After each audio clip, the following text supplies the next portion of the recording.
Thank you, Bestra! Hello, little family! Welcome to our vlog! So ito na nga ang part 2 ng ating first aid training and seminar. Dito nga lang pala to sa Best Track at ito naman ang aming napakabait at napakagaling na trainer si Ma'am Pamela Briones or Ma'am Pam for short. Umpisa na tayo at ipapakita ko sa inyo kung ano-ano yung mga ginawa naming hands-on trainings. Ito nga pala yung Heimlich maneuver na ginagamit para sa mga nacho-choke. Important pointers dito yung posisyon nyo para hindi kayo matumba ng pasyente, pati yung posisyon ng mga kamay. Paano ang itsura, Janine? Ito naman yung universal sign of choking. Pag may nakita kayong person na nakahawak sa leeg nila tapos hindi sila parang makahinga or makapagsalita, ibig sabihin no, nacho-choke sila. Ang bagal ni Janine, ma'am!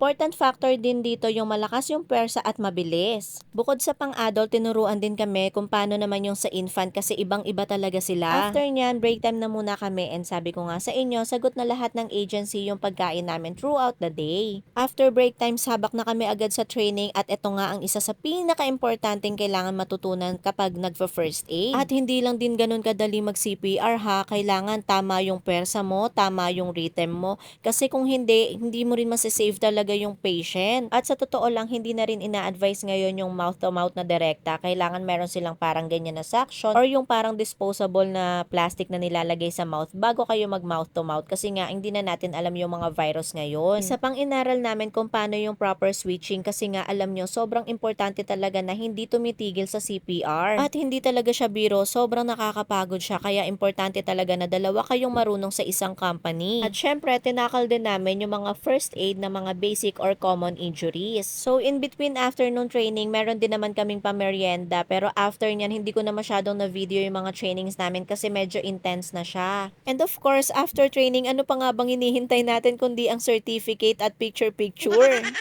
Sobrang fulfilling and nakakatuwa talaga after ng training pero hindi ko rin makakailan na sobrang nakakapagod din siya. Yaan, bagsak ang mami ko at ate Janine! So, para maibsan nga yung pagod namin ni Janine, nagkayayaan kaming mag-SM North total. Out na rin naman kami sa office. Pero grabe, hindi ko akalain na ganito pala karami ang tao dito today. Not sure kung dahil lang ba silang SM or ganito talaga yung normal days dito. So, nag-freshen up lang kami ng konti ni Janine tapos on the way na kami mag-shopping. Etong si Janine, alam na talaga niya yung mga gusto niyang bilhin kaya yun na yung inuna namin. Tapos dumaan kami ng Watson at kung ano-anong buy one take one nga tong nabili ko imbis na deodorant. Tapos nag-dinner na rin kami pero wala masyadong video kaya itong mga pictures na lang. We're going home! Natatawa! Wala pa nga eh! Wala pa ang ginagawa. Ngayon lang namin maisip mag-commute. Kung kailan isang oras na kami naghihintay ng ano.